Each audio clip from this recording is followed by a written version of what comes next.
बिस्मिल्लाहिर्रहमानिर्रहीम। नाज़रीन असबात से मैं हूँ इकबाल जंजुआ। नाज़रीन, आपने अपने गाँव, मोहल्ले, इलाके, एरिए, ज़िला में, मुल्क में देखा होगा कि हर जगह पे इवन के घर में एक शख्स ऐसा होता है जो ताकतवर होता है, यानी कि वो जो उसके इर्द गिर्द जो लोग होते हैं उनसे वो बाअसर होता है। वो ताकतवर जब किसी शख्स से, किसी ग्रुप से, घर से, गाँव मोहल्ले वालों से वो अगर नाराज़ हो जाए या वो उसकी बात ना सुने, तो वो ताकतवर फिर क्या करता है कि उसके बदले में एक किसी ऐसे कमज़ोर, नालायक, बड़ी अजीब किस्म के शख्स को वो फिर अपने साथ मिलाता है और उसको अहमियत देना शुरू कर देता है। जब वो अहमियत देना शुरू करता है तो आपने फिर देखा होगा कि गाँव मोहल्ले वाले जो लोग होते हैं वो अजीब अजीब की तरह से बातें करते हैं कि ये कैसा है, इसने कैसे शख्स को अहमियत दी, इसको पढ़ना नहीं आता, इसको लिखना नहीं आता, इसे बैठना उठना नहीं आता, इसे खाने का और कपड़े पहनने का ढंग नहीं है। इस तरह से बेशुमार वो बातें करते हैं। लेकिन वो जो ताकतवर होता है उसकी सेहत पे ज़रा भी असर नहीं होता। वो मज़ीद फिर और उसे आगे बढ़ाता रहता है। कभी उसे गाड़ी दे देगा, कभी उसे पैसे दे देगा, कभी उसके लिए कुछ और बड़ा ऐलान कर देगा। तो ये उस ताकतवर की फितरत होती है कि वो जब किसी को नीचा दिखाए या ये कहे कि मैं इतना ताकतवर हूँ कि मैं जो चाहे कर सकता हूँ।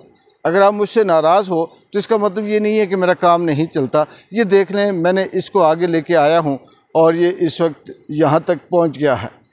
ये बात इसलिए याद आई कि मुझे बिल्कुल पाकिस्तान के अंदर जो इस वक्त फार्म 47 की हुकूमत है उसके अंदर भी ये लगता है। कल 23 मार्च 2025 था और कल की जो तकरीब थी वो पाकिस्तान के अंदर नहीं बल्कि पूरी दुनिया में जग हसाई का बायस बनी। इवन कि कोई ऐसा शख्स नहीं है जिसने उस तकरीर पे बात ना की हो। जो सदर पाकिस्तान आसिफ अली ज़रदारी साहब ने वहाँ ख़िताब किया और वो आप सब ने सुना।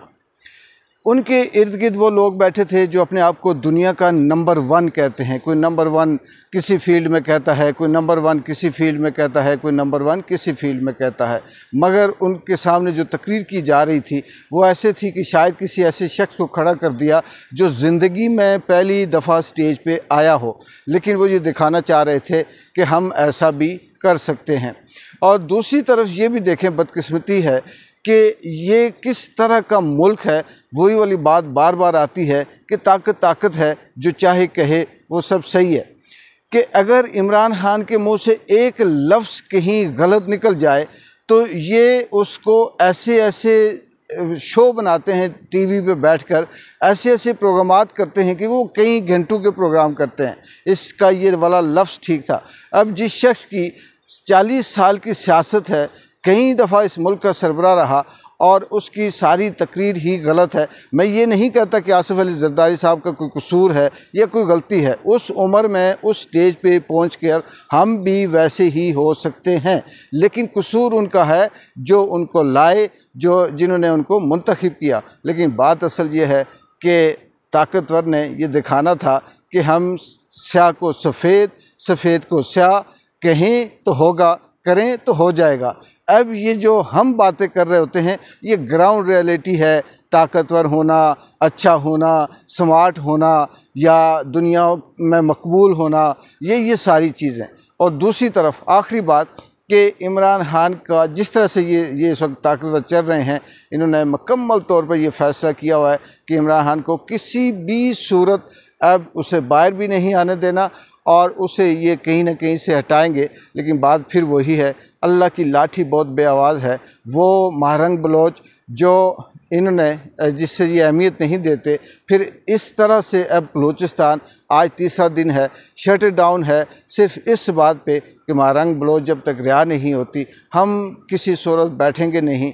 और यही शायद वो पहला कतरा हो जो बलूचिस्तान की असल उस प्रॉब्लम को चिंगारी की तरह भड़का दे। कोई ऐसा शख्स फिर इन्हें ना मिले जो बलोचियों को किसी एक जगह पर रोकने के लिए कहे। वो कहेंगे अच्छा ठीक है।